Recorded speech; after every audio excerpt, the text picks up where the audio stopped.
Puji nama Tuhan. Shalom. Selamat pagi semuanya.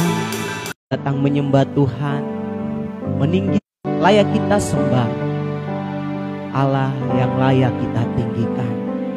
Mari kita satukan hati kita, kita berdoa. Kami bersyukur Bapa di surga buat hari ini, hari di mana kami datang memuji menyembah Tuhan. Dan kami percaya Bapa di surga bahwa Engkau hadir di tengah-tengah kami. Kami anak-anak-Mu bersyukur karena Tuhan tidak pernah meninggalkan kami. Kasih-Mu sungguh sangat sempurna Bapa. Itu terbukti hari lepas hari Engkau menyertai kami. Pada waktu kami melakukan pekerjaan kami, aktivitas kami, Engkau tidak pernah meninggalkan kami. Saat pagi hari ini Bapa, sebagai rasa syukur kami mau datang memuji menyembah Engkau, bertemu muka dengan muka di dalam ibadah kami. Di dalam nama Tuhan kami Yesus Kristus, kami berdoa. Amin.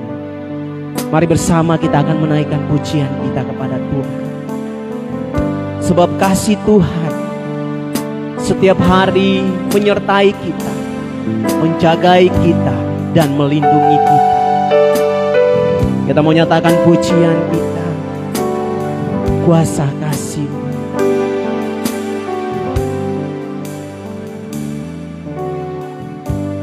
Ku datang Tuhan, barui hatiku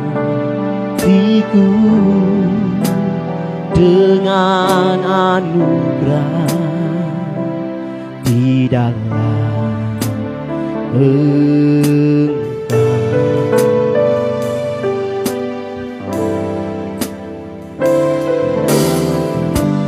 Ku tahu Tuhan kelemahan hatiku akan terhapus oleh kuasa kasih-Mu. Mari bersama-sama nyatakan,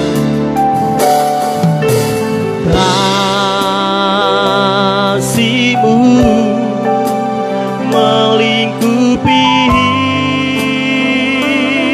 hidupku.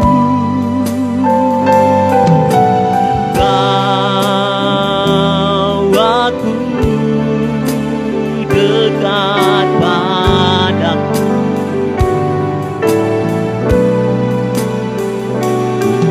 Bukan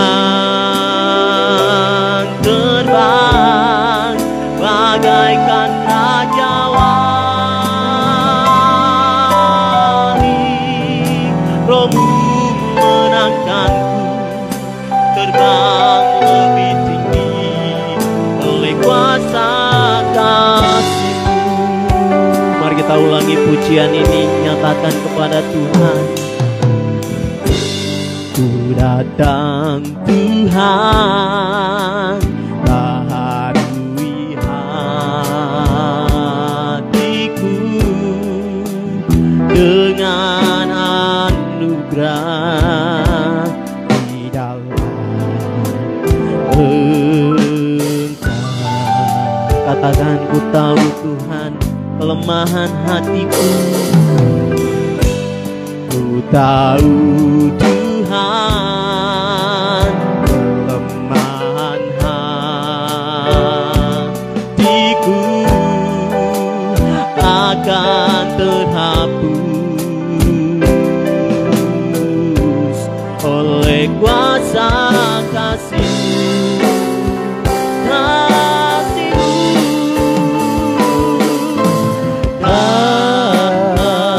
Kasih-Mu melingkupi hidupku. Bawaku dekat padamu. Bukan terbang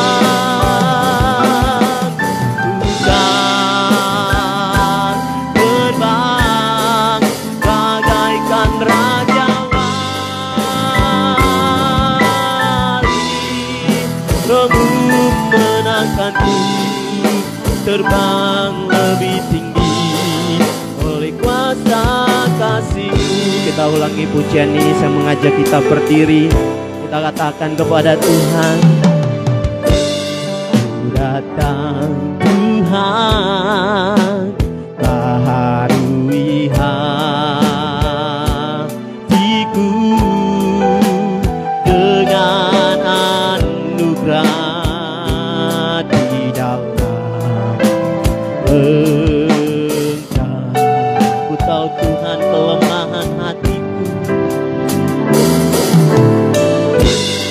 ku tahu Tuhan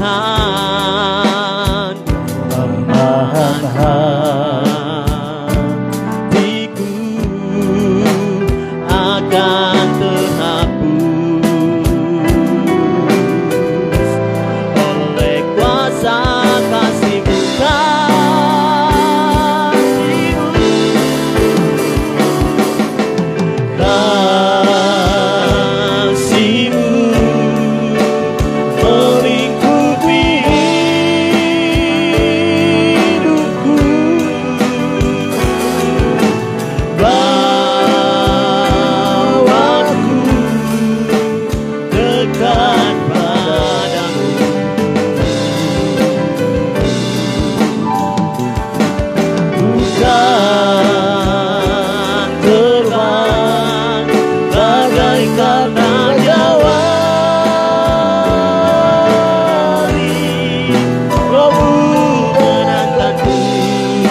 Terbang lebih tinggi oleh kuasa kasih-Mu.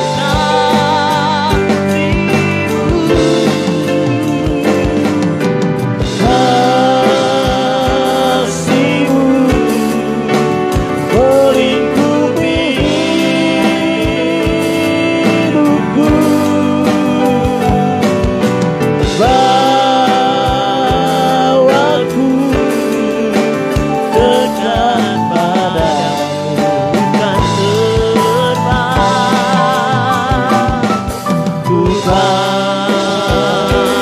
Terbang bagaikan raja wali,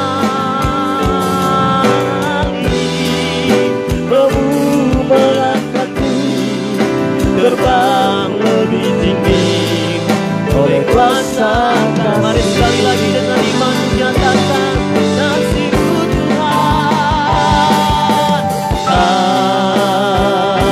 kasih-Mu melingkupi hidupku, bawaku dekat padamu.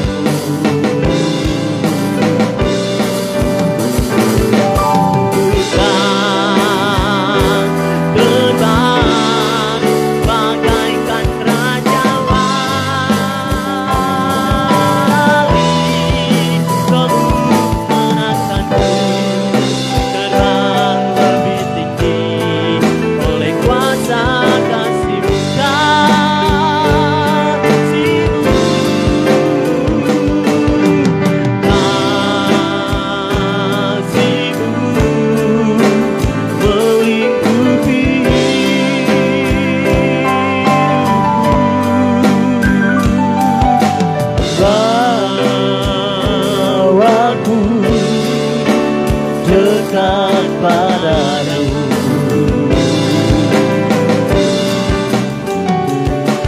bukan terbang bagaikan raja wali, Rohmu mengangkatku terbang lebih tinggi oleh kuasa kasih-Mu. Rohmu menangkanku, Rohmu mengangkatku terbang lebih tinggi oleh kuasa kasih-Mu. Rohmu menangkanku, Rohmu mengangkatku terbang lebih tinggi oleh kuasa kasih-Mu.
sungguh baik Bapa di surga.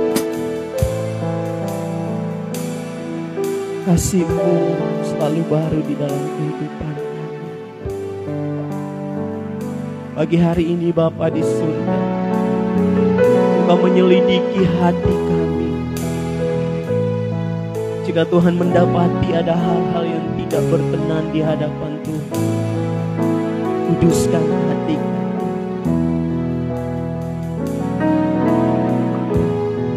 Pilih hati kami ya Tuhan Yesus.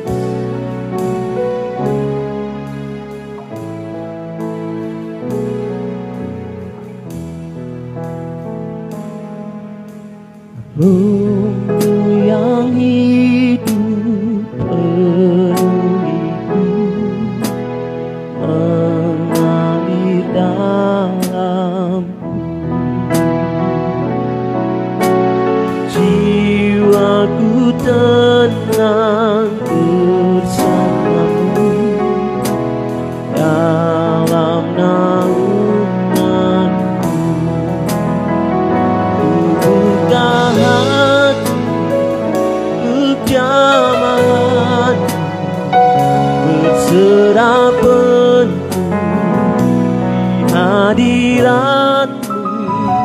Kau ambil alih seluruh hidupku, di altar-Mu menyembah-Mu.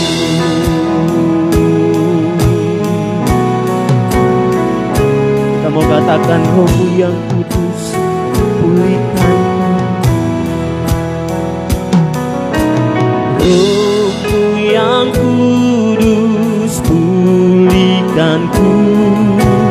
Engkaulah damaiku. Ku hidup oleh anugerah-Mu yang menyertai-Ku, yang menyertai-Ku, yang menyertai-Ku. Katakan, ku buka hatiku, buka hati untuk jamahan-Mu, berserah penuh di hadirat-Mu. Kau ambil alih seluruh hidupku, di altar-Mu menyembah-Ku. Buka hati untuk jamahan-Mu, berserah penuh di hadirat-Mu.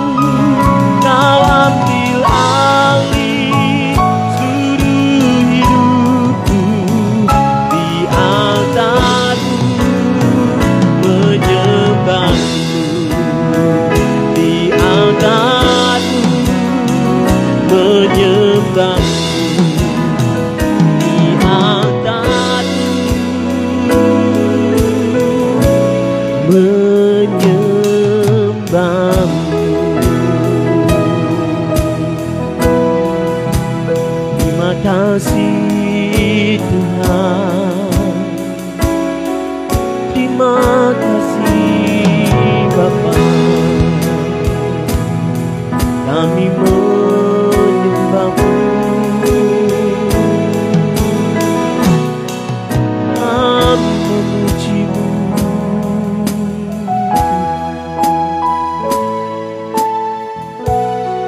Terima kasih Tuhan Yesus. Terima kasih Bapa di surga untuk lawatan-Mu bagi kami. Pagi hari ini kami akan terus memuji Engkau. Kami terus menyembah Engkau Tuhan. Kami menyerahkan seluruh rangkaian ibadah kami dari awal pertengahan jadi seturut kehendak-Mu. Di dalam nama Tuhan Yesus kami berdoa. Amin. Silakan duduk Bapak Ibu. Kita masih terus memuji Tuhan. Kita mau nyatakan kepada Tuhan, satukanlah hati kami untuk memuji dan menyembah Tuhan.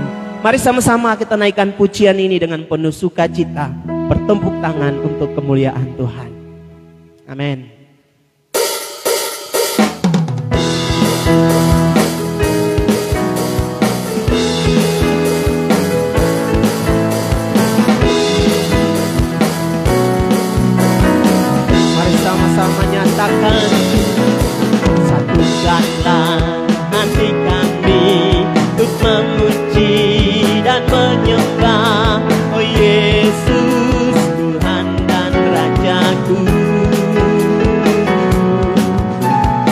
Eratkanlah tali kasih di antara kami semua. Oh Yesus, Tuhan dan Rajaku. Satukanlah hati kami, satukanlah hati kami untuk memuji dan menyembah. Oh Yesus, Tuhan dan Rajaku. Eratkanlah tali kasih di antara kami semua. Oh Yesus, Tuhan dan Rajaku. Bergandengan tangan, bergandengan tangan dalam satu kasih, bergandengan tangan dalam satu iman, saling mengasihi di antara kami, keluarga kerajaan Allah. Mari kita ulangi pujian sekali lagi. Saya mengajak kita berdiri, kita bersuka cita, nyatakan pujian. Satukanlah hati kami untuk memuji dan menyembah. Oh Yesus, Tuhan dan Rajaku. Eratkanlah tali kasih di antara kami semua. Oh Yesus, Tuhan dan sekali lagi satukanlah hati kami untuk memuji dan menyembah. Oh Yesus, Tuhan dan Rajaku. Eratkanlah tali kasih di antara kami semua. Oh Yesus, Tuhan dan Rajaku. Mari sama-sama bergandengan tangan, bergandengan tangan dalam satu kasih, bergandengan tangan dalam satu iman, saling mengasihi di antara kami, keluarga kerajaan. Bergandengan tangan, bergandengan tangan dalam satu kasih, bergandengan tangan dalam satu iman, saling mengasihi di antara kami, keluarga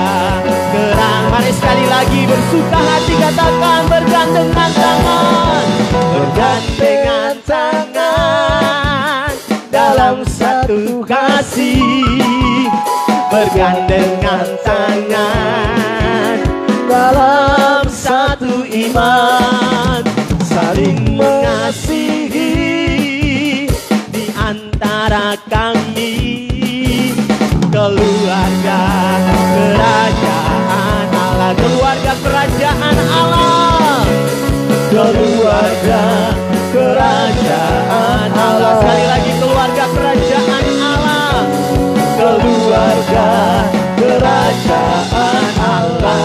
Haleluya. Mari kita berikan kemuliaan bagi Tuhan kita. Amin. Silakan duduk Bapak Ibu, kita terus memuji Tuhan. Kita percaya dari utara ke selatan, setiap orang akan datang memuji dan menyembah Tuhan. Mari sama-sama kita naikkan pujian ini.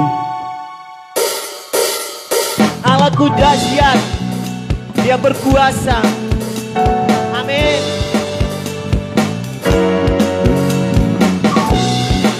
Mari kita nyatakan pujian ini dengan penuh sukacita. Dari utara ke selatan terdengar pujian bagi Allah. Dari barat sampai ke timur nama Yesus disanjung. Dari pulau-pulau, lembah-lembah, gunung-gunung yang tinggi, kemuliaannya disaksikan. kebesarannya diceritakan. Yesus, Yesus, nama Yesus, nama Yesus disanjung.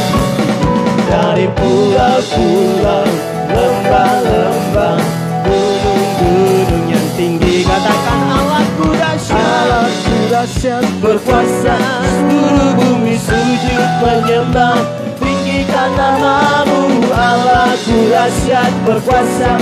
Seluruh bumi sujud menyembah, tinggikan namamu. Mari kita ulangi pujian ini.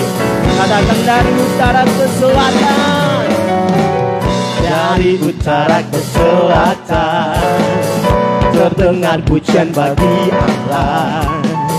Dari barat sampai ke timur, nama Yesus disanjung. Dari pulau-pulau, lembah-lembah, gunung-gunung yang tinggi, kemuliaannya disaksikan, kebesarannya diceritakan. Yesus, Yesus, nama Yesus, nama Yesus disanjung. Dari pulau-pulau, lembah-lembah, gunung-gunung yang tinggi, Allahku dahsyat, berkuasa. Seluruh bumi sujud menyembah, tinggikan namamu. Allahku dahsyat, berkuasa. Seluruh bumi sujud menyembah, tinggikan namamu. Allahku dahsyat, berkuasa. Seluruh bumi sujud menyembah, tinggikan namamu. Allahku dahsyat, berkuasa. Seluruh bumi sujud menyembah, tinggikan namamu. Tinggikan namamu, tinggikan namamu. Allahku dahsyat. Segala kemuliaan hanya bagi Tuhan kita. Allah kita dahsyat. Mari Bapak Ibu, siapkan hati kita. Sebentar kita akan diberkati dengan firman Tuhan. Kita kembali dicas dengan firman Tuhan, supaya tatkala firman Tuhan disampaikan, iman kita bertumbuh dan semakin hari semakin kita mencintai Tuhan. Sebab banyak perkara di dalam kehidupan kita, kadangkala kita tidak mengerti, tetapi oleh kasih karunia Tuhan, Tuhan menguatkan kita untuk melewati setiap masalah demi masalah. Mari kita naikkan pujian ini sebagai persiapan kita untuk menerima firman Tuhan.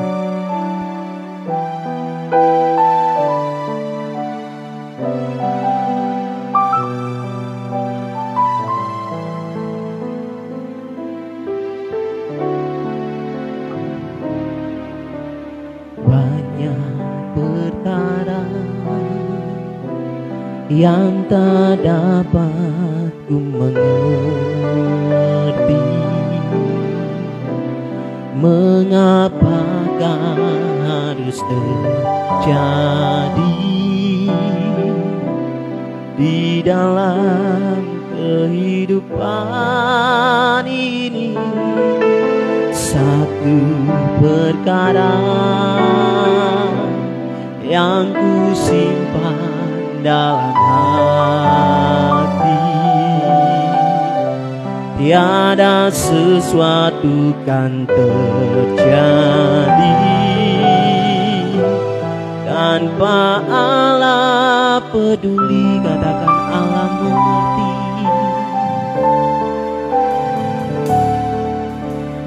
Allah mengerti, Allah peduli segala persoalan yang kita hadapi.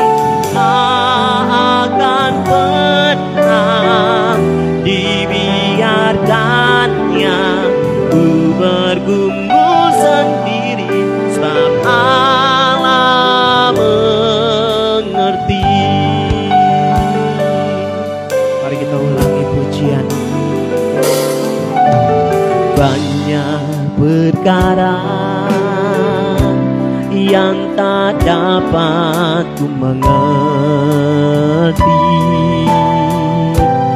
Mengapakah harus terjadi di dalam kehidupan ini?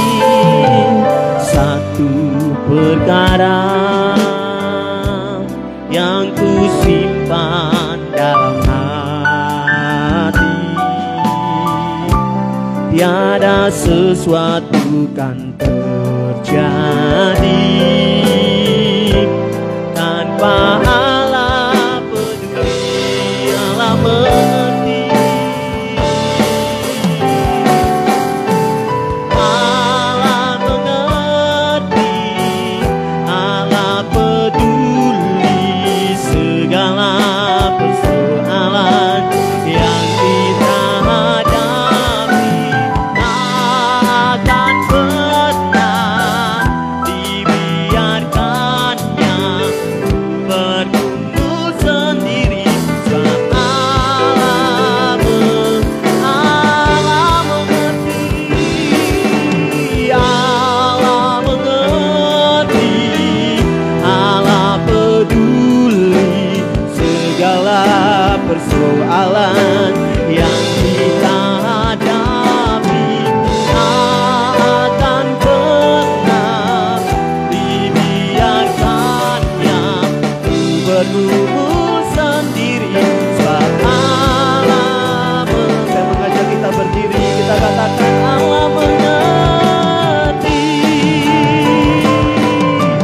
Allah mengerti, Allah peduli segala persoalan yang kita hadapi.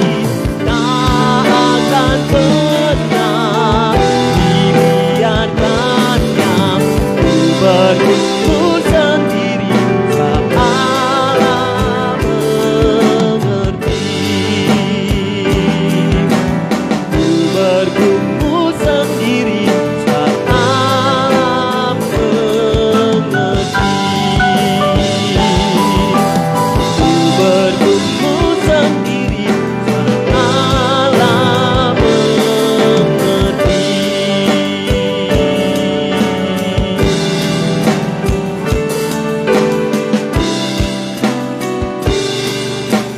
Allah mengerti, Allah peduli segala persoalan yang kita hadapi. Tak akan pernah dibiarkannya ku bergumul sendiri. Sebab Allah mengerti.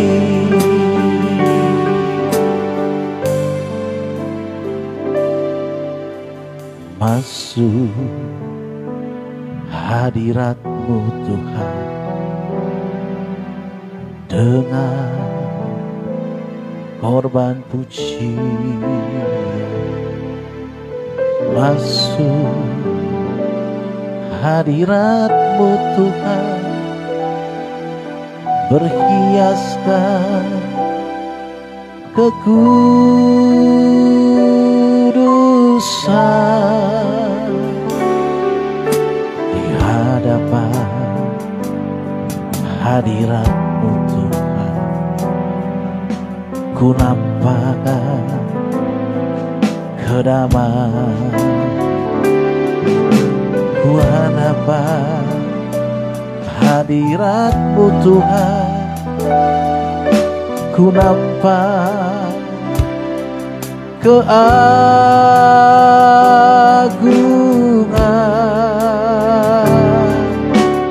Yesus,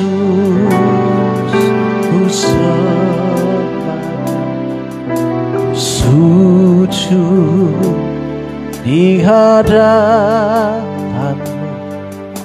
Keinginan dalam hidupku hanya untuk menyembah-Mu.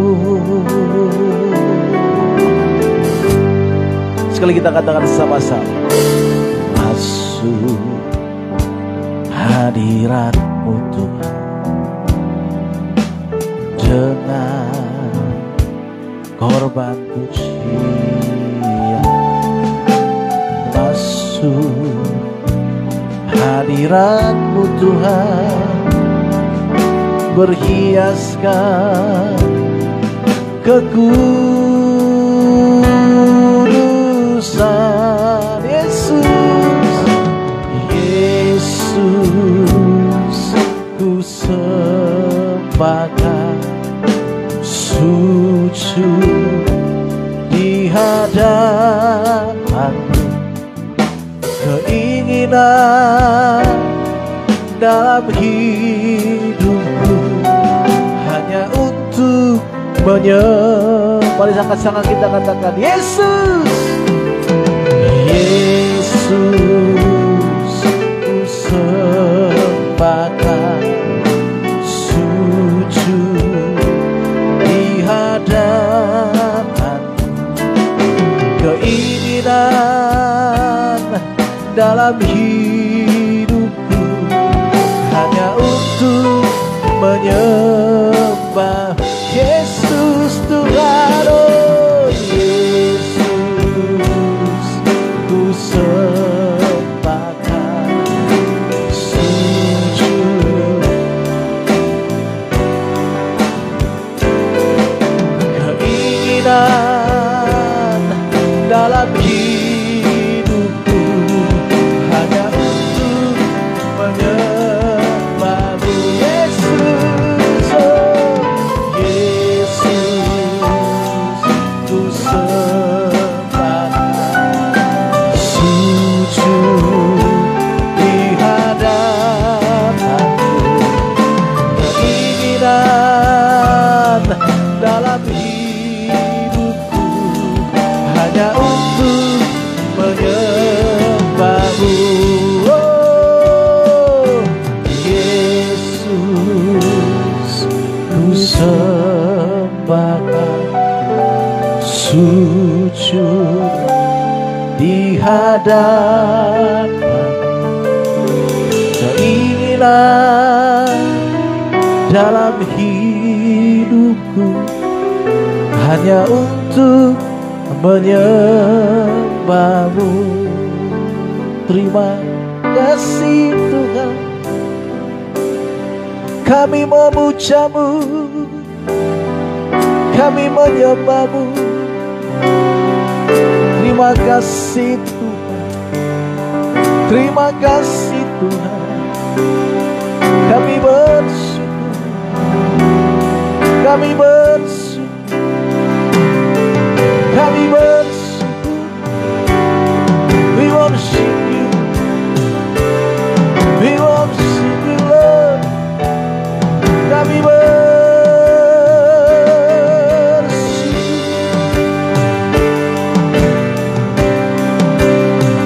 kami sembahkan, kami agungkan, kami muliakan, kami tinggikan, kami menyembah-Mu ya Tuhan, kami agungkan, kami tinggikan, kami muliakan Engkau Tuhan, kami agungkan, kami muliakan Engkau Tuhan, kami agungkan, kami tinggikan. Oh,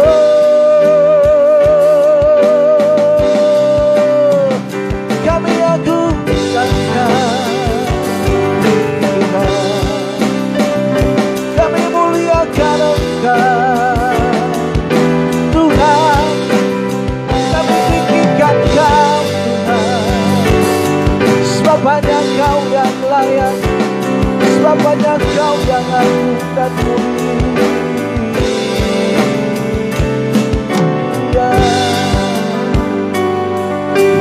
Terima kasih ya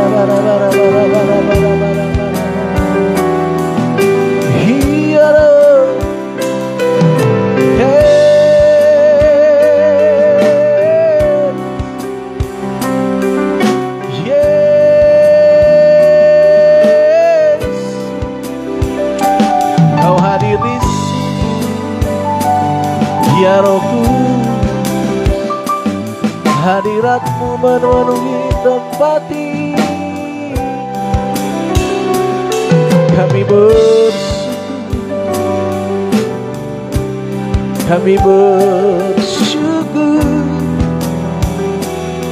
kami bersyukur,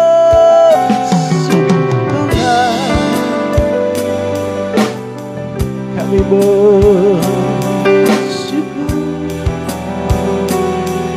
kami bersyukur.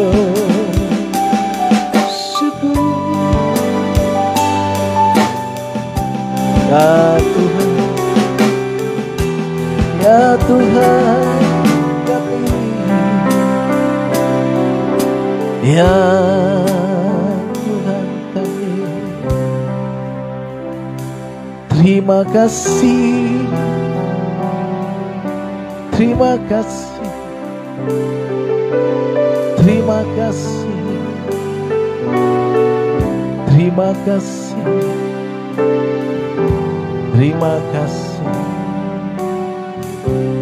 Oh, terima kasih, ya Tuhan, ya Tuhan, ya Tuhan, ya Allah kami yang memelihara hidup kami, ya Tuhan yang memelihara hidup kami.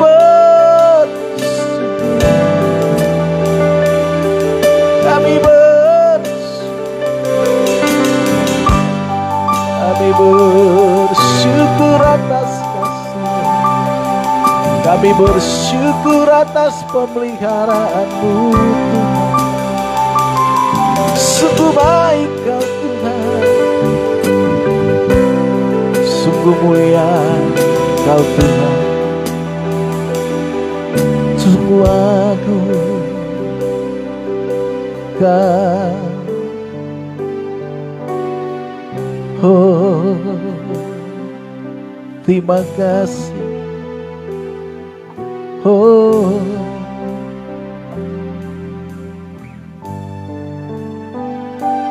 menyenangkan-Mu serangkatmu, hanya itu kerinduanku.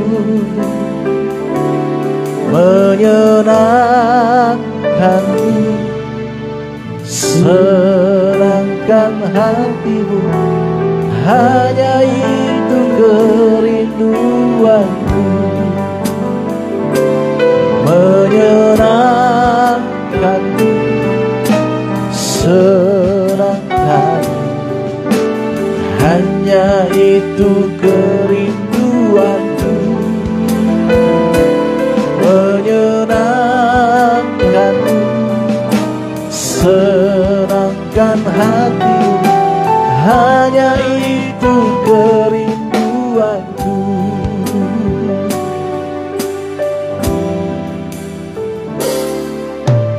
Tuhan, ku mau menyenangkan-Mu. Tuhan, bentuklah hati ini jadi bejana untuk hormat-Mu. Cemerlang bagai emas murni. Tuhan, ku serahkan hidupku, semua ku berikan padamu. Kuduskan hingga kudus selalu, agar aku menyenangkan-Mu.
Bapa, kami bersyukur kepadamu.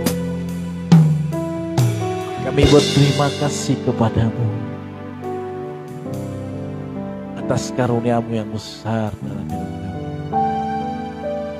Ya Tuhan, kami bersyukur kepadamu. Kau memelihara hidup kami. Apapun persoalan kami tahu Engkau ada bersama-sama dengan kami. Bapa, urapi hamba-Mu yang akan menyampaikan isi hati-Mu kepada jemaat. Berfirmanlah Tuhan kepada kami, sebab kami siapkan hati kami untuk menerima kebenaran-Mu. Dalam nama Yesus, haleluya. Sama-sama kita katakan, amin, amin, amin, amin. Silakan duduk. Bapak Ibu Saudara kasih Tuhan, shalom. Semua kita bersuka cita, amin. Kita tahu karena Tuhan kita yang selalu memberikan sukacita kepada kita. Walaupun kita mengalami banyak kesulitan mungkin di dalam pengiringan kita dengan Tuhan. Banyak tantangan, tapi kita katakan kita harus tetap bersukacita. Karena Tuhan kita yang menginginkan kita. Karena Dia ingin kita senantiasa bersukacita. Haleluya. Saudara kasih Tuhan, hari ini tema dari firman Tuhan yang akan disampaikan yaitu tentang keluarga. Saudara kasih Tuhan. Mari sama-sama kita belajar dari apa yang disampaikan ini, di mana saya mengambil tema yaitu membangun sebuah keluarga yang berkenan di hadapan Tuhan. Tapi saudara terkasih dalam Tuhan, keluarga dalam definisi keluarga dalam Kristen, bangsa Tuhan, yaitu di mana harus keluarga dalam Kejadian 2 ayat 18 dikatakan di mana Tuhan di sana membangun manusia itu dari keluarga. Di mana dalam Kejadian 2 ayat 18 dikatakan, tidak baik manusia itu seorang diri saja, aku akan menjadikan penolong baginya dan sepadan dengan dia. Jadi dari nas tersebut kita tahu bahwa keluarga itu merupakan inisiatifnya Allah. Ya.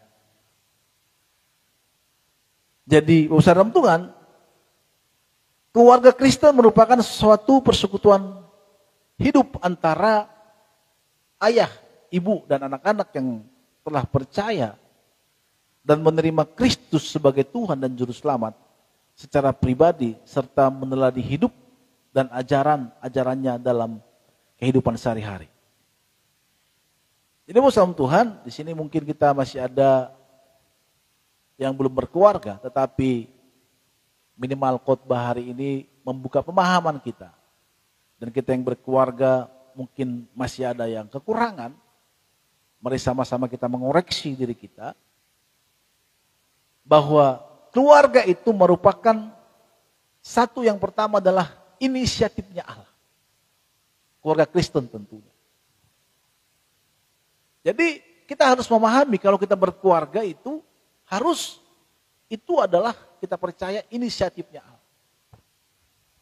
Dan kita berjodoh pun atas seizinnya Allah. Jadi orang Kristen tidak ada menganggap bahwa berkeluarga itu karena dijodohkan. Karena salah.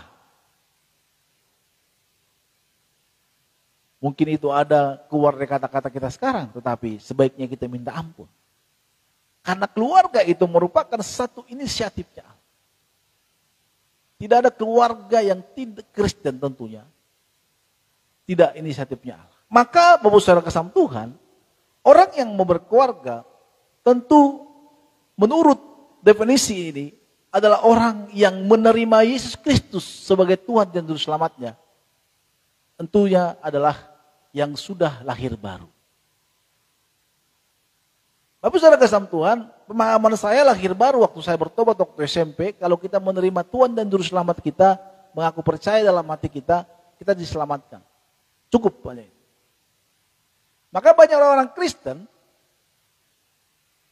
mengaku lahir baru tetapi hidupnya tidak sesuai dengan firman Tuhan. Maka keluarlah kata-kata, kok pelayanan seperti itu? Kok orang Kristen seperti itu? Kenapa?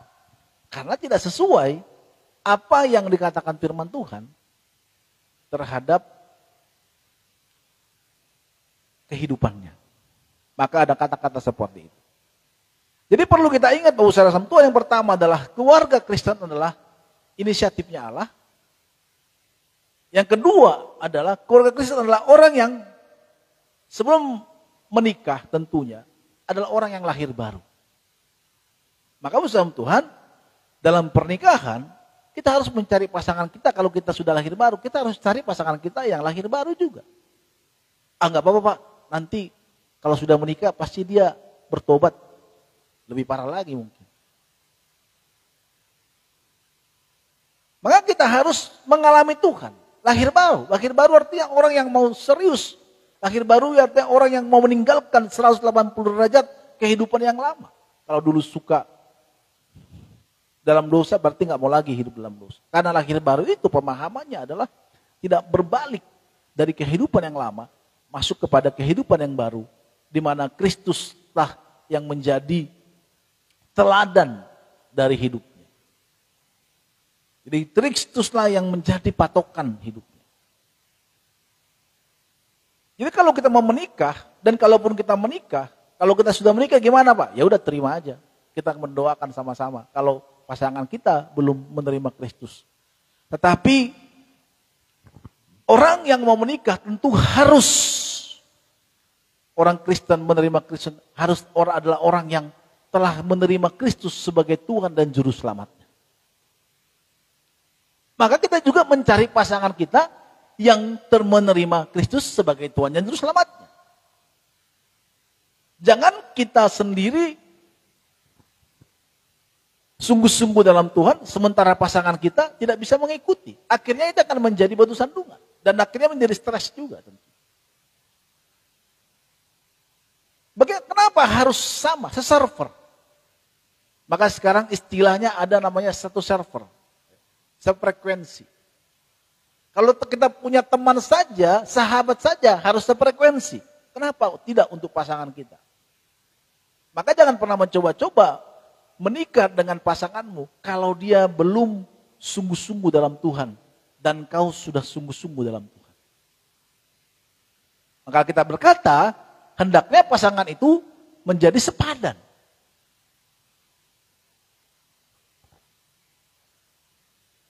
Ini harus dipahami. Apalagi di sini kelihatan banyak anak-anak muda yang mungkin akan menikah. Ini penting. Jadi kalau dia menerimamu sebagai Tuhan dan menerimamu sebagai kekasihnya, itu adalah merupakan pertemuan. Maka kalau kita mau menembak seorang wanita untuk dijadikan istri, sebenarnya dalam kekristenan tidak ada berpacaran sebenarnya. Pacaran itu untuk menikah. Pacaran untuk main-main sebenarnya tidak ada. Kalau SMA, gue jatuh cinta ke lu, sebenarnya itu nggak ada dalam Kristen. Karena tujuan pernikahan, tujuan berpacaran adalah mengenal dan melanjutkan hubungan dengan pernikahan. Maka tidak boleh dalam pernikahan, dalam berpacaran itu ada yang namanya seks bebas dan apa lain-lainnya. Suatu ketika saya pernah mengikuti seminar-seminar pernikahan, berpacaran. Dan ada pertanyaan-pertanyaan yang diberikan oleh orang peserta. Pak, kalau pacaran itu boleh ciuman enggak? Ya boleh, cium kening. Karena zaman sekarang Kalau pacaran nggak cium-ciuman itu kolot. Maka saudara kasih Tuhan, di dalam, terus bagaimana Pak kalau kita suka terhadap seseorang? Ya sukain aja, jadikan dia sebagai sahabatku. Untuk mendukung sama-sama di dalam pengiringan kita dengan Tuhan. Jadi orang yang menikah adalah orang yang menerima Kristus sebagai juru selamat. Dan kita juga, kalau kita belum menemukan pasangan kita sebagai dia menjadikan Kristus menjadi juru selamatnya dan membuat Kristus menjadi teladan dalam hidupnya, maka kita perlu, ya kalau sudah terlanjur ya udah kita terima, dan mungkin itu menjadi beban kita, itu menjadi tugas kita, itu menjadi pergumulan kita di hadapan Tuhan agar pasangan kita itu bisa bertobat sungguh-sungguh. Saya menemukan sewaktu kalau istrinya almarhum Thomas Bangun pernah cerita, dan Thomas Bangunnya juga pernah cerita ke saya. Dia katakan bahwa istrinya banyak berdoa terhadap dia karena dia tahu hidupnya jauh dari Tuhan waktu dia bermain film, dan dia dijamah oleh Tuhan dan Tuhan melawat. Jadi Kristen, saudara kesatuan, keluarga Kristen adalah keluarga yang meneladani hidupnya dan ajaran Kristus. Maka kalau pasangan ini sudah bertemu menikah, tentu yang dibangun adalah keluarga Kristen yang meneladani Kristus dalam hidupnya. Dan teladan inilah yang harus diceritakan kepada anak-anaknya, Bapak Saudara Tuhan. Jadi kalau kita berkeluarga, itu bukan saja hanya berkeluarga, yang penting menikah. Orang lain sudah menikah, maka saudara kasih Tuhan, konsep daripada kalau ditanya, kapan kamu menikah? Menikah itu untuk apa? Kalau Tuhan tidak mengizinkan kita menikah, nggak apa-apa. Terus kemana dengan pertanyaan orang lain? Bodoh amat seharusnya. Karena menikah itu bukan karena kita makin tua harus menikah, tidak. Tetapi menikah itu di mana kita membangun satu yang namanya bahtera, di mana kita membangun Kristus di dalam keluarga itu. Teladan orang lain melihat ada kasih Kristus di dalam keluarga itu. Oleh karena itu, yang perlu pertama kali adalah orang tua, kedua pasangan ini harus mengalami Kristus dulu supaya bisa mempraktekannya, mentransferkannya kepada anak-anaknya tentunya. Saudara kasih Tuhan, keluarga merupakan hal yang penting. Maka saudara kasih Tuhan, akhir-akhir ini banyak keluarga dirusak oleh iblis. Saya menemukan beberapa kali konseling, saya kaget-kaget orang-orang Kristen yang banyak sudah bercerai. Ini memperhatikan. Ini nggak bisa kita hanya bertanduk tangan. Mungkin bagi saudara, nggak apa-apalah. Tetapi saya sebagai hamba Tuhan, ini menyakitkan di hati saya. Kenapa? Karena perceraian itu merupakan satu hal yang menyakiti hati Allah. Di mana sebenarnya keluarga Kristen itu harus menemukan di mana mentransferkan kasih Kristus kepada keluarganya, kepada sekitarnya. Tetapi kalau sudah bercerai, apa yang mau ditransferkan? Apa yang mau dicontoh? Maka pernikahan itu menjadi hambar. Kalaupun sebenarnya bisa diperbaiki, tetapi tidak sebaik yang tadi.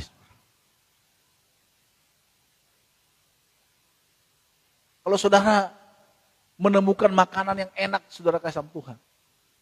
Contohnya makan di restoran, makannya enak banget. Saudara, tiba-tiba makanan itu jatuh ke lantai. Apa saudara masih mau makan? Bisa juga, tetapi rasanya tidak lagi seperti makanan kita waktu makan sebelum jatuh. Itu sudah nikmatnya, hilang kenikmatan. Maka saudara kasih Tuhan, keluarga Kristen merupakan tempat menjadi pertumbuhan, menyangkut tubuh, akal budi, sosial, kasih dan rohani. Melalui seorang ayah dan seorang ibu yang pertama memberikan perhatian, kasih sayang, lingkungan yang kondusif untuk pertumbuhan. Maka saudara kasih Tuhan, di rumah harus menjadi kondusif sebenarnya. Saya pernah tinggal di rumah tulang saya, tentara saudara. Almarhum sudah meninggal. Setiap dia pulang itu menakutkan. Kami semua setiap pulang menakutkan. Pokoknya motornya itu tiba-tiba udah langsung cari. Kita cari apa? Entah buku di depan kita, pura-pura belajar. Ada yang pura-pura, pokoknya semua pura-pura belajar. Kenapa? Karena menakutkan. Ini tentu tidak nyaman, tidak kondusif. Maka banyak anak-anak tentu akan lari dari rumah dan meninggalkan rumah dan tidak lingkungan yang kondusif. Apalagi orang tua yang sering berantem, ribut. Terus anak-anak juga pasti tidak kondusif. Dan mental anak-anak pasti menjadi rusak. Jadi keluarga itu harus dibangun dengan kondusif. Yang terbaik. Kalau saudara membangun rumah saudara mau jadi apa? Kalau kita membangun rumah yang bagus, tentu kita harus mencari tukang yang bagus. Kedua, kita harus mencari bahan-bahan yang bagus. Supaya terlihat bagus, yang modern. Maka sama dengan membangun keluarga juga gitu. Apa kita membangun keluarga kita hanya asal-asalan? Yang penting gue menikah. Oh, udah menikah nih, yang penting menikah. Oh, udah menikah, apa? Tujuannya? Yang penting menikah. Karena gue udah tua, makanya gue menikah. Bukan begitu konsep. Konsep pernikahan Kristus, di mana Kristus harus kita bawa dalam keluarga itu. Maka keluarga harus kondusif. Dan juga keluarga juga menjadi tempat yang nyaman untuk berteduh saat badai kehidupan. Maka saudara kasih Tuhan, kalau ada anak-anak kita yang mengalami kesusahan dan istri kita mengalami kesulitan, kita tidak langsung menjudge dia harus. Maka salah waktu orang tua kita zaman dulu, kalau kita tidak bisa pintar matematika, pintar pelajaran, akhirnya kita dipukul di sekolah dan di rumah. Pun kita dipukul, akhirnya nggak kondusif ke menara hidup kita. Harusnya keluarga itu menjadi tempat di mana kita berlindung. Anak-anak bisa berlindung, istri berlindung, suami bisa berlindung di sana. Tempat yang kondusif. Dan menurut saya rumah itu harus di mana ada kerinduan untuk pulang ke rumah. Waktu saya pergi ke Medan, saya pergi ke ketemu teman saya dan pulang dari sana saya naik Gojek. Dia cerita, kenapa Bapak naik Gojek Pak? Ngojek Pak. Sampai jam berapa? Sampai sepuasnya aja Pak. Kok sepuasnya saya kenapa? Ngapain saya di rumah Pak? Nggak nyaman saya di rumah. Berantem mulu sama istriku. Berantem mulu. Ngapain? Setiap saya pulang, kwak. Mendingan saya di luar. Dan nanti kalau ngantuk dia udah tidur, saya tahu, baru saya pulang, baru saya tidur. Nggak kondusif lagi keluarga ini. Untuk apa membangun keluarga ini? Ini bukan keluarga Kristen tentunya. Untuk apa?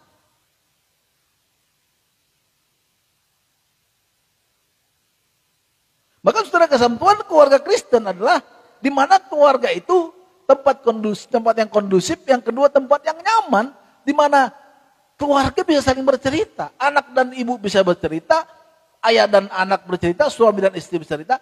Kalau ini terjadi, maka keluarga menjadi kondusif. Dan di sana kita bisa menghadirkan. Nah, kekondusifan ini tentu saudara kasih Tuhan harus ada alatnya, saudara. Ada alatnya tentu. Kalau kita mau pergi ke Pasar Senen, ada alatnya, ada kendaraan. Nah, bagaimana caranya membangun keluarga yang kondusif ini? Tentu tadi saya katakan harus pertama adalah keluarga bapak dan ibunya adalah yang menerima Kristus sebagai juru selamat. Dan yang kedua, saudara kasih Tuhan, kendaraannya adalah kasih, saudara. Maka tidak akan pernah ada perceraian dalam keluarga kalau ada kasih. Kasih siapa? Kasih Kristus tentu. Dalam kasih Kristus kita bisa menjadi mengalah. Dalam kasih Kristus kita bisa mengampuni. Walaupun itu menyakitkan hati kita. Dan kasih Kristus tentu tidak akan ada perceraian dalam rumah tangga. Tidak mungkin. Kalau ada kasih Kristus, kita gampang bisa mengampuni. Tapi kalau satu orang, Pak, sudah mau bercerai karena masalah. Tentu kalau satu orang nggak mau bercerai, dia tetap berdoa untuk Tuhan dan mengasihi. Nggak mungkin nggak. Tuhan pasti jawab doanya dan menjamah satu pasangannya itu. Tapi kalau sama-sama tidak ada kasih Kristus tadi. Kasih Kristus apa? Kasih agape. Apa itu kasih agape? Itu yang penting. Walaupun kau sudah jelek, nggak cantik lagi, aku tetap mengasihimu. Walaupun hidupmu nggak jelas kehidupanmu, aku tetap mengasihimu karena Kristus. Sama seperti Kristus mengasihi kita. Alkitab katakan, saya sebagai kepala rumah tangga mengasihi Kristus, harus meneladani Kristus, dan istri juga harus mengasihi suaminya. Maka kasih itu yang harus ditransferkan kepada keluarga. Kasih Kristus itu, makanya saya katakan keluarga Kristen itu harus mengalami Tuhan dulu baru menikah. Bukan karena didorong-dorong oleh orang tua. Udah tua kau, menikahlah kau. Ya kan? Akhirnya menikah. Pertama-tama waktu umur 20 tahun, siapa sih kau? Kau gak kerjain apa-apa. 20 tahun masih bagus ya kan. Semua masih bagus. Tapi 30 tahun udah mulai goyang.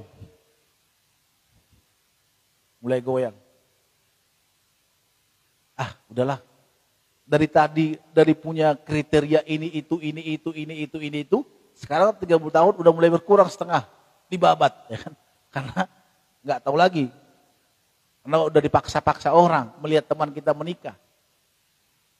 Apalagi umur mencapai 40 tahun. Siapa aja bolehlah. Akhirnya banyak orang-orang sudah menikah. Dia bagus. Dia cantik. Tapi usianya udah hampir 40. Tiba-tiba laki-laki yang masih nakal gimana pun gak tahu kehidupannya. Yang penting dijodohkan menikah, yang penting menikah. Punya anak, yang penting menikah. Ini menjadi bahaya dalam keluarga. Pasti bahaya. Siapa saja. Kalau saya dari dulu gak usah penting gak menikah. Saya puji Tuhan, selalu wanita yang dekat saya selalu terbuang gitu. Gak jadi. Karena mungkin tidak mendukung saya dalam pelayanan. Jadi kasih Kristus itu harus ada, Bapak Saudara. Dalam keluarga itu kasih Kristusnya penting. Jadi kalau kita mau membangun keluarga yang bahagia, ada kasih Kristus. Kalaupun suami kita udah enggak, walaupun kita bisa menerima dengan baik. Kalaupun istri kita tidak sesuai dengan harapan kita, mungkin waktu pacaran dan setelah menikah, kita bisa menerimanya. Kenapa? Karena kasih Kristus. Jadi harus kita tahu kasih Kristus yang pertama, yang utama. Karena kasih Kristus kita pun bisa jadi nggak egois. Saya banyak menemukan perceraian Bapak Saudara kasih Tuhan dalam konseling. Semuanya sebenarnya karena keegoisan. Tentu tidak bisa, ada beberapa orang memang perceraian kalau suaminya selingkuh atau istrinya selingkuh, ya mungkin ini perlu dikonseling lebih dalam lagi dan itu tidak bisa saya putuskan dengan gampang di sini. Dan itu perlu konseling yang benar. Tetapi dalam garis besarnya, kalau hanya keributan-keributan, masalah suami nggak kerja, masalah istri nggak kerja, penghasilan suami lebih tinggi, penghasilan istri lebih tinggi, menurut saya itu tidak ada alasan untuk bercerai. Terus karena mengurus anak. Tapi kalau yang lain-lain tentu kalau perceraian karena perselingkuhan itu mungkin harus dikonseling. Karena kalau kita kasih Kristus ada dalam diri kita bisa gampang mengampuni. Sebagaimana Kristus gampang mengampuni. Kita tidak melihat lagi orang lain. Kamu siapa? Karena kamu. Enggak lagi, tapi kita melihat dia sebagaimana Kristus mengasihi kita. Dan juga kita mengingat Kristus mengasihi dia. Maka perceraian dalam Kristen itu tidak akan terjadi. Kalau itu terjadi dalam hidup. Kalau itu kita rasakan. Tapi beda halnya ya, kalau contohnya suaminya udah menikah Pak. Ya nggak mungkin lah kita kejar-kejar terus. Ya udahlah. Jadi kasih Kristus, kasih agape itu penting sekali. Dan kedua bersama pengorbanan. Nah ini yang gak penting. Apa sih berkorban? Sakit gak berkorban saudara? Sakit gak korban? Sakit gak? Saya mau, halo ada orang di sini kah? Sakit gak berkorban? Sakit gak berkorban? Sakit loh. Berkorban itu saya sakit. Di mana tuh sakit? Nggak pasti bukan di kepala, di hati. Kalau di kepala makan Panadol sembuh, ya kan? Apalagi Panadol merah. Tetapi kalau di sini berkorban sakit loh. Coba lihat, ntar lagi ada kurban. Apa yang dikurbankan? Kalau kita tahu rasanya sapi itu pasti gimana pun cara motongnya pasti sakit. Sakit kali pun. Ya kan? Contohnya kalau kita disakiti orang. Nah, disakiti oleh suami, disakiti oleh istri. Nah, di sini butuhkan pengorbanan. Sedangkan kita berkata kepada Yesus, pengorbananmu yang sungguh baik, sempurna dalam hidupku. Tapi kita nggak pernah mau berkorban. Berkorban menurut saya bukan hanya bicara uang ya, tapi berkorban bicara perasaan. Karena banyak gereja mengatakan bahwa korban itu hanya bicara korban uang. Enggak, ini bicara konteks rumah tangga. Di mana berkorban itu adalah bicara perasaan hati kita. Kalau gitu sampai kapan Pak saya mengalami kehidupan susah ini? Ada masanya. Tuhan pasti bisa mengubahkan. Kalau suamimu punya karakter yang tidak baik. Kalau istrimu punya karakter yang tidak baik. Tapi dia sudah dalam Tuhan Pak. Ya, dalam Tuhan juga pasti banyak karakter-karakter yang tidak baik. Maka setiap hari kekristenan itu harus dipertanggungjawabkan, harus diasah di hadapan Tuhan. Kemarin saya buat renungan di grup kita. Saya katakan bahwa kekristenan itu seperti main piano itu. Saya kemarin katakan kepada kita, main piano gimana sih? Main piano itu butuh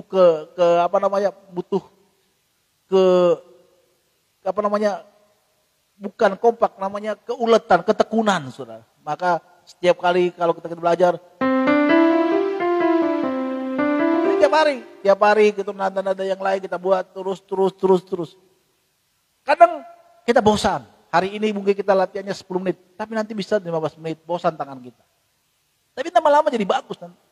Orang yang bagus pun harus berlatih. Tiap hari harus kita buat. Apalagi mensinkronkan tangan kiri kanan ini agak susah. Kemarin saya belajar di Mima, kadang dia nggak bisa. Dia pencet, ini nggak masuk. Pasti susah. Nah, hidup dalam Tuhan juga seperti itu. Maka banyak orang Kristen walaupun dia sudah berterima Tuhan Yesus, sudah melayani. Ada nggak hal-hal yang buruk dalam hidup? Ada pasti. Nah itu yang perlu kita perbarui setiap hari. Tiap hari. Tiap hari kita baru. Kalau kita, makanya saya katakan tadi, kalau kita menemukan pasangan kita, adalah pasangan yang benar-benar mencintai Tuhan. Lahir baru tentu. Jangan hanya kita lihat cantik parasnya, sudah jadikanlah dia jadi istri kita. Ganteng, jadikan jadi suami kita. Repot ini nanti. Akan menjadi repot. Maka saudara kasih Tuhan, berkorban.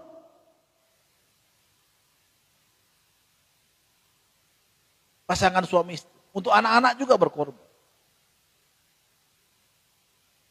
Berkorban. Kadang kita harus nongkrong dengan teman-teman kita cancel. Kenapa? Karena waktu kita untuk anak-anak. Itu korban juga. Kalau kita tahu kalau untuk anak-anak kita pasti, kalau kita nggak punya anak, contohnya dulu kita nongkrong. Saya percaya punya teman yang bisa nongkrong sefrekuensi, sampai bisa kaki. Gitu. Itu sampai kita bisa ngakak, sampai orang ngeliatin kita. Waduh. Tapi kalau kita sudah memiliki keluarga, tentu kita harus berkorban untuk anak-anak kita. Belum lagi waktu kita, materi kita, perasaan kita. Ya mungkin juga ada orang tua yang tidak dianggap oleh anaknya. Setelah anaknya sukses, dia nggak dianggap. Ya nggak apa-apa. Nggak mungkin kita nggak mengasihi dia, tetap mengasihi dia tentu. Saya katakan tadi seperti Kristus mengasihi kita. Kasih itu. Orang Kristen banyak nggak tahu tentang kasih agape ini. Karena kita masih menganggap bahwa kita itu percaya Tuhan, kasihnya kita itu, kalau kamu baik sama saya, kamu juga baik sama saya. Kita nggak pernah berpikir bahwa kasih agape itu adalah di mana walaupun kita tetap bisa mengasihi.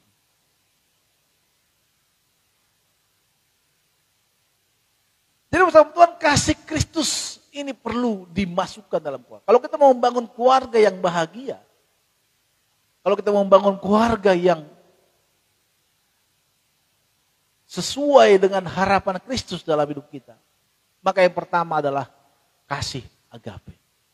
Tidak akan ada perceraian, tidak ada pertengkaran, tidak akan ada satu pertengkaran yang hebat kalau kasih agape itu kita praktekkan masing-masing dalam diri kita. Kasih agape tidak menuntut balasan. Kasih agape tidak membuat syarat. Kita percaya kepada Tuhan Yesus, Yesus mengatakan tidak ada syarat. Pada saat kita percaya kepada Tuhan Yesus, Tuhan Yesus menerima kita apa adanya. Walaupun kita hancur masa lalu kita, rusak gambar dalam diri kita, tetapi Kristus tetap mengampuni kita. Dia memberikan, bahkan bukan saja kita diampuni oleh Kristus, tetapi kita dijadikan anak, menjadi ahli waris dalam kerajaan surga. Oh, itu menjadi luar biasa. Maka saudara Tuhan, ini perlu dipraktekkan dalam keluarga kita. Karena di dalam keluarga itu pasti banyak gesekan-gesekan. Keluarga itu penting. Keluarga itu merupakan di mana Allah, sebenarnya tempat Allah mencurahkan kasih-Nya dalam keluarga. Maka kalau keluarga-keluarga yang rusak, supaya apa? Supaya rencana Allah di dalam kehidupan manusia menjadi rusak. Gambar Allah dalam rumah tangga rusak. Kalau sudah rusak, anak-anak menjadi nakal, tidak terkontrol tentunya. Kalau mereka tidak terkontrol. Tapi Kak, ada orang-orang masih baik-baik, lurus saja, walaupun suaminya istri bercerai. Oke. Tetapi itu sebenarnya ada yang jomplang, beda. Karena idealnya adalah di mana ayah dan ibu itu tidak bercerai dalam Kekristenan tentunya.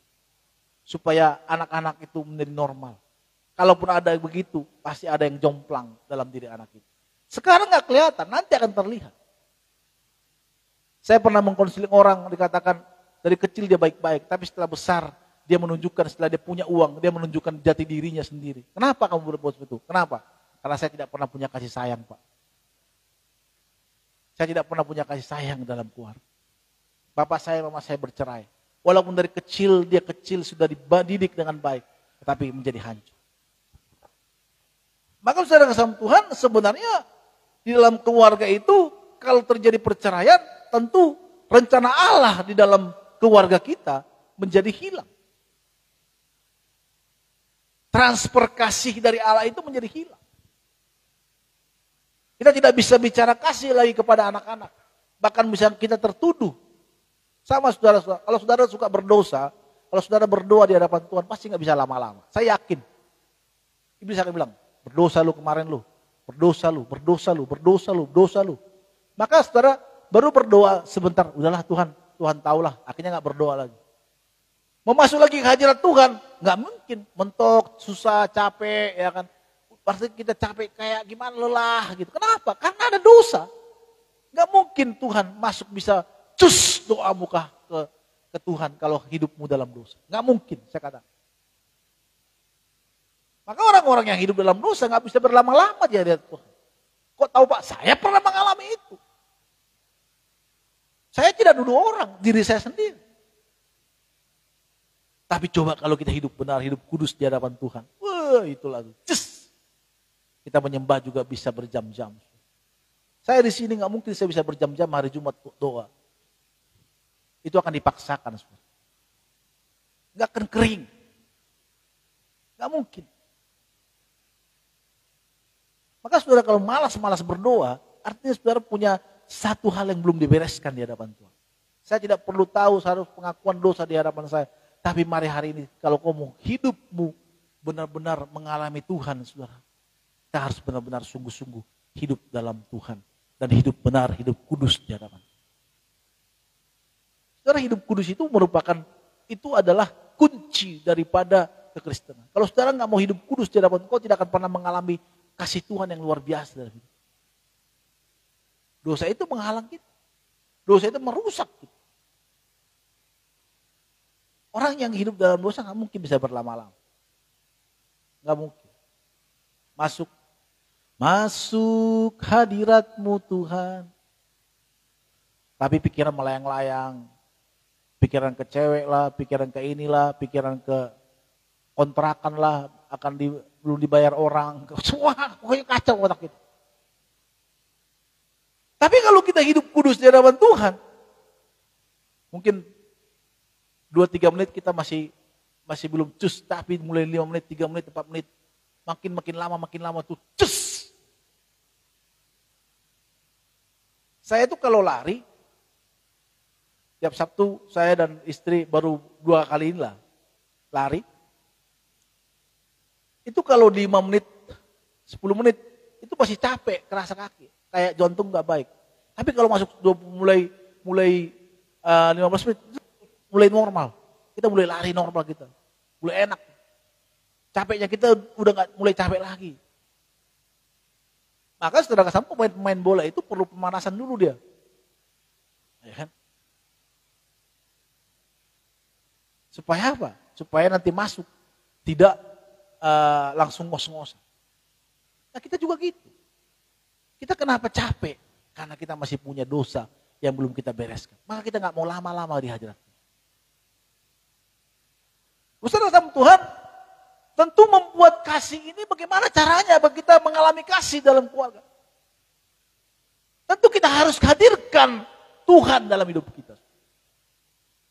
Kedamaian itu harus dihadirkan dalam rumah tangga kita. Maka saudara sama Tuhan, kita harus membuat penyembahan dalam rumah kita. Mesbah doa dalam rumah kita. Gak mungkin enggak. Saudara kalau enggak pernah membuat mesbah doa di rumahmu, kau tidak akan pernah menemukan damai sejahtera dalam rumah tangga. Ajak anak-anakmu memuji Tuhan. Walaupun sebentar.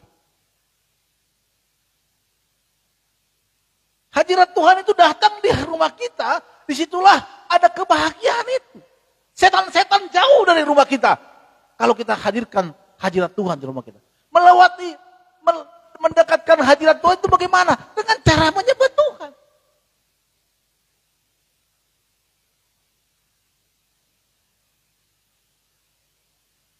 Bawa keluargamu ke dalam penyembahan.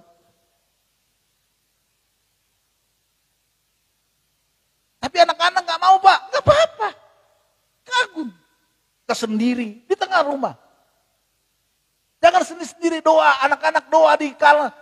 Bajak, ayo nak doa, ayo. Saya Mima Mayowan doa, ayo doa. Ayo doa. Mai doa mah. Entah Mima Mayowan main handphone, biar aja. Entah dia mengapa, saya baca Alkitab, kita doa. Bapa terima kasih. Bapa terima kasih. Nah itu kita naikkan. Waktu kecil mama saya, kami waktu kecil diajari oleh sama pulang sekolah, pulang dari apa itu dari waktu bapak saya meninggal, habis dari ladang udah capek, tetap aja kita nyanyikan lagu. Waktu itu masih mama saya ini gerejanya waktu GKPS. Hayam bitlang dohang, parholong ateham, hujamaau. Ada yang udah tidur lah, aku udah tidur, pura-pura doa. Karena capek kan, waktu kecil kita disuruh kerja. Untung gak Kak Seto dilihat Pak Seto, pasti ditangkap dia. Karena memperkerjakan anak-anak di bawah umur ke ladang. Tapi karena keadaannya begitu. Ajak. Buat keluarga kita. Buat mesbah dalam keluarga kita. Baca Alkitab. Tapi kan gak ngerti nih Pak. Dalam roh dia pasti ngerti. Tapi capek Pak. Saudara tahu gak? Saya capek kadang udah pelayanan begini ya. Kalau hari Minggu capek, kadang capek lelah gitu. Atau kadang berpikir gini, habis doa Rabu itu ya, penyembahan gitu. Udahlah Tuhan, gak usah doa lah anak-anak ya. Dia bilang gini, tahu gimana itu? Tapi saya bilang coba, walaupun capek. Ayo nak, ayo kita doa Mima, Mama, doa, duduk. Entah sebentar pun, Bapak terima. Puji Tuhan sampai sekarang, jarang bolong-bolong sih. Kalaupun kada bolong ya mungkin sekali. Dalam sebulan itu mungkin sekali. Kenapa hadirkan Tuhan dalam rumah tangga? Harus kita hadirkan. Cara menghadirkan Tuhan harus ada penyembahan di rumah kita. Kalau zaman dulu bait Allah, tabut Allah dihadirkan.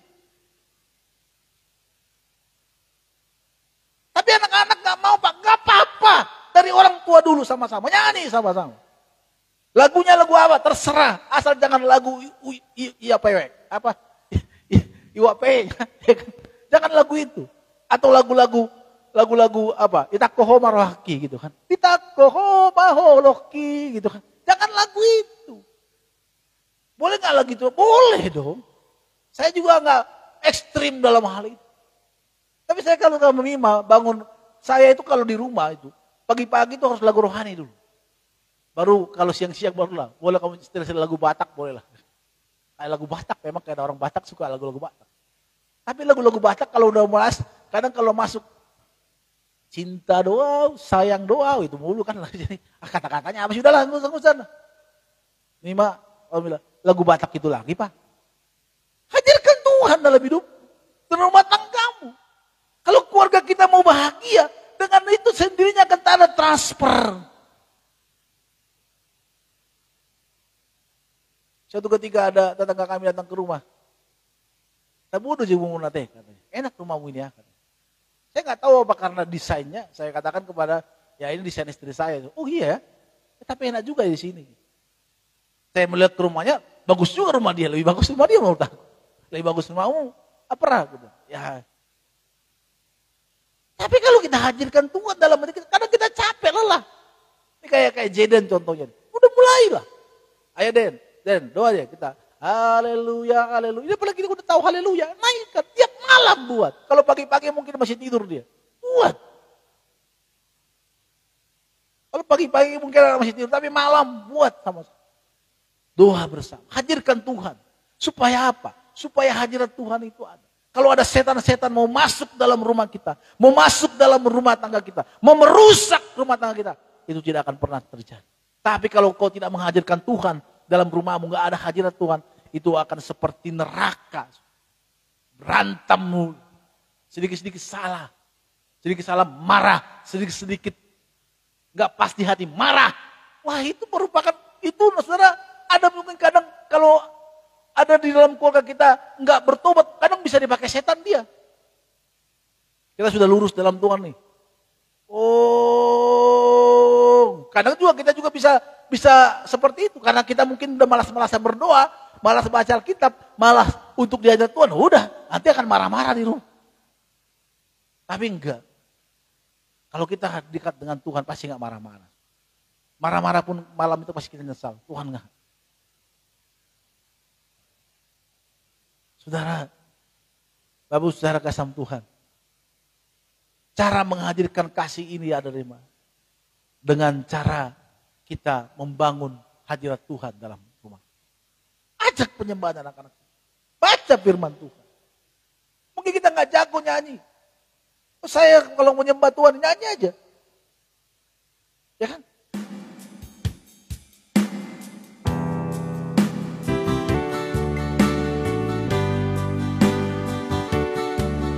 Yesus, ku sembahkan sujud di hadapan, keinginan dalam hidupku hanya untuk menyembahmu. Mari sembah Dia. Haleluya, haleluya. Gak mungkin gak datang Tuhan di hadirat di rumahmu. Gak mungkin gak datang rumahmu itu menjadi tempat yang enak, menjadi nikmat. Gak mungkin gak bahagia di sana. Kau tidak mau berlama-lama untuk marah kalau kau di hadirat Tuhan. Gak mungkin. Orang yang mau menyembah Tuhan berlama-lama dia tuh nggak mungkin bisa. Kalaupun dia marah, nggak mungkin dia berlama-lama mau marah. Nggak mungkin dia suka berantem. Nggak mungkin. Kenapa? Karena orang yang di hadirat Tuhan hatinya mau damai. Kalau ada salah dalam hatinya, kalau ada nggak benar di hatinya, pasti nggak nyaman. Itu caranya menghadirkan Tuhan dalam rumah kita. Harus. Jangan buat iblis merusak rumah tangga. Buat kebahagiaan. Memang gak nyaman kalau seperti itu. Pertama, malas kita untuk jadi pemimpin. Maka kita sebagai kepala rumah tangga tentunya haruslah menjadi kepala yang membawa anak-anak dan keluarganya kepada Tuhan.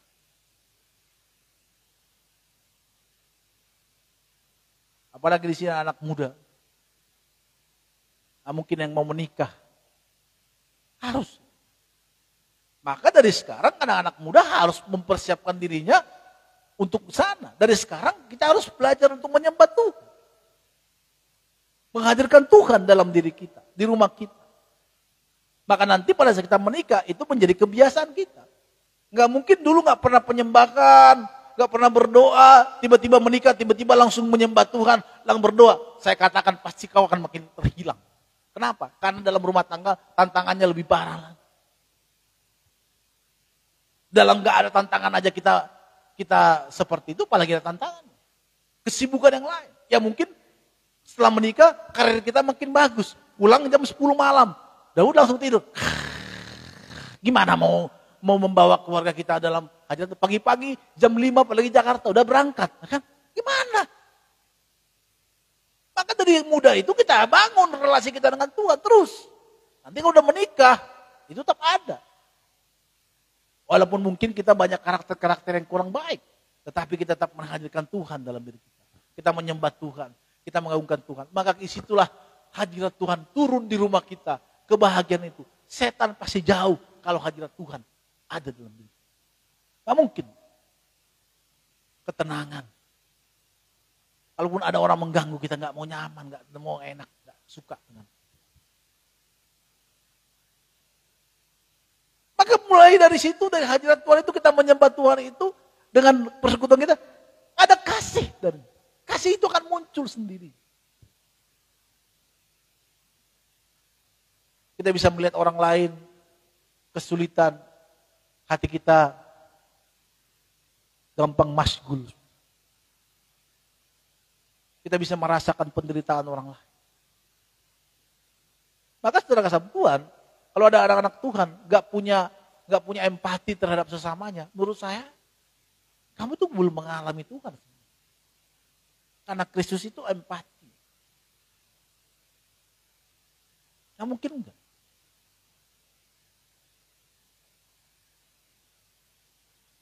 Ketika di sini saudara kasih Tuhan ada waktu ada jatuh contohnya teman kita.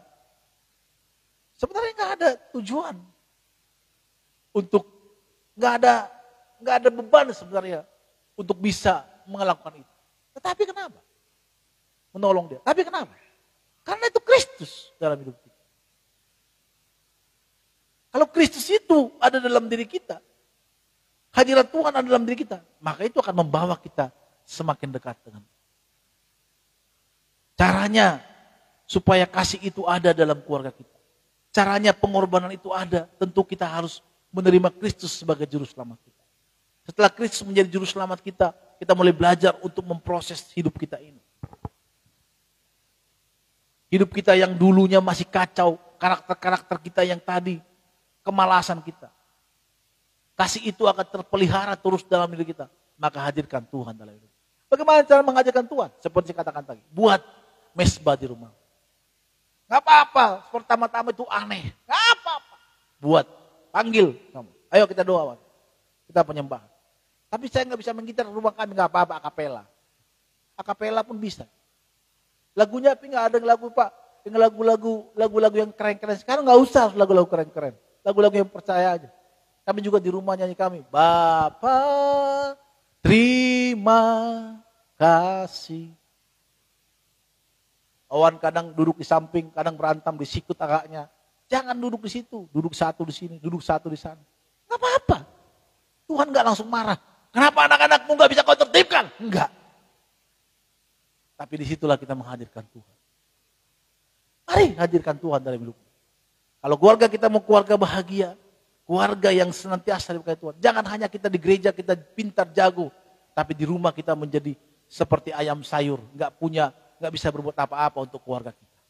Kita transferkan. Saya salut ada ibu-ibu, ada orang tua yang masih bisa tapi di rumah, ayo doa sama-sama. Anak-anak yang nggak boleh, nggak apa-apa. Saya pernah belajar dari ada seorang bapak dan ibu katakan, gak apa-apa anak-anak saya, mereka melarang gak apa-apa. Penting kita sama-sama menyembah. Lama-lama juga mereka akan datang ke sini. Lama-lama juga mereka akan duduk di sini. Lama-lama juga akan mereka, Tuhan pasti punya cara untuk menghadirkan mereka untuk duduk di sini. Untuk bersama-sama menyembah Tuhan. Maka pada saat kita menyembah Tuhan di rumah itu, kita mengakukan Tuhan di rumah itu, kita baca firman, mesbah itu menjadi hadirat Tuhan. Sama seperti tabut Allah waktu dihadirkan di rumah Edom dan rumah itu menjadi diberkati. Hadirat Tuhan itu merupakan seperti tabut Allah. Kalau kita hadirkan di rumah kita, itu akan membentengi kita, melindungi kita dari hal-hal yang tidak baik. Kalau ada setan untuk mengganggu kita, ada seperti pelindung di rumah kita, melindungi anak-anak kita, melindungi kita semua. Maka kita terlepas. Sehingga kalau ada hal-hal yang ingin merusak rumah tangga kita, hadirat Tuhan untuk menghalau sehingga kita bisa bahagia dalam kehidupan kita. Mari kita belajar mempraktekkan ini. Agak aneh memang, tetapi lama-lama itu tidak aneh. Memang tidak ada mendukung kita, tapi nggak apa-apa. Jalan terus. Saya juga di gereja ini seperti tidak ada mendukung saya, tapi saya jalan terus.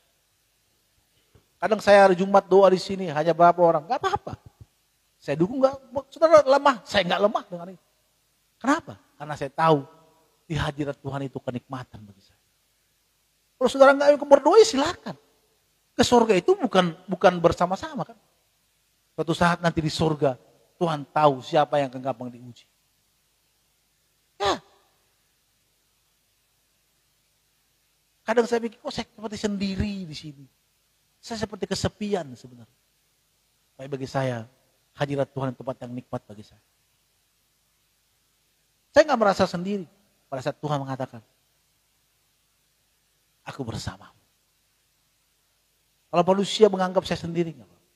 Pelayanan saya seperti tidak ada apa-apanya. Pernah Paul bilang gini ke saya, Bang, teman-teman baik bilang, kok nggak ada yang nonton sih? Nggak apa-apa. Kok masih live streaming sih? Nggak apa-apa. Saya mau konsisten. Dan saya tidak mau membuat sesuatu main-main. Mari kita belajar bersama-sama untuk itu. Jangan main-main. Hadirkan Tuhan dalam keluarga kita. Supaya keluarga kita keluarga yang bahagia. Yang diberkati Tuhan. Supaya orang melihat. Ada Kristus dalam keluarga itu. Ada Tuhan dalam keluarga itu. Kalau kemarin-kemarin kita ada salah. Kalau kemarin-kemarin kita tidak bisa melakukan itu. Gak apa-apa. Mari sekarang kita perbaiki. Ada waktu yang panjang dikasih Tuhan untuk kita. Untuk memperbaikinya. Amin. Tuhan berkati kita semua. Tundukkan kepala kita. Satu kali nanti kita berdoa sama-sama di hadapan Tuhan. Bapa Surgawi, hamba bersyukur, berterima kasih buat firman-Mu yang boleh hamba sampaikan kepada kita. Amin. Saat ini Tuhan, biarlah Tuhan memberkati kami semua yang sudah mendengarkan firman-Mu. Berkati yang sudah mendengarkan, berkati kami supaya kami bisa menjadi keluarga yang berbahagia. Tuntun kami, jagai kami Tuhan. Ada di sini kami, keluarga-keluarga, Tuhanlah yang menjagai supaya keluarga kami bahagia. Tidak ada perceraian dan tidak ada iblis memasuki dalam anggota keluarga kami. Kami mau hadirkan Tuhan dalam kehidupan kami. Dan juga bagi anak-anak muda yang mau melanjutkan kehidupan mereka jenjang dalam pernikahan. Tuhan juga yang menuntun. Biarlah mereka tidak salah pilih, tapi mereka memilih pasangan yang cinta akan Engkau. Itu intinya adalah mengasihi-Mu. Jika itu terjadi, kami percaya kami bisa saling bersama-sama untuk membangun keluarga. Karena keluarga merupakan di mana tempat Tuhan menaruh kasih-Nya, mempraktekkan kami keluarga itu menjadi alat Tuhan, memperpanjang tangan Tuhan bagi bangsa-bangsa, bagi orang-orang untuk menjangkau jiwa-jiwa yang terhilang di luar sana. Tugas kami memang seolah-olah berat. Tugas kami memang berat. Tapi kami percaya Tuhan ada bersama-sama dengan kami. Tuhanlah yang menolong kami. Kami tidak sendirian. Ada Tuhan bersama dengan kami. Kami tidak sendiri. Ada Tuhan yang memerintahkan kami. Tuhan, hamba-Mu sudah berhenti berdoa. Dan saatnya Tuhan kami ingin memberikan persembahan terbaik buat Tuhan. Kuduskan, sucikan persembahan kami. Supaya setiap persembahan yang kami berikan ini dapat kami pergunakan untuk lancar pekerjaan Tuhan di tempat ini. Dengan penuh ucapan syukur. Kami berikan terbaik buat Tuhan.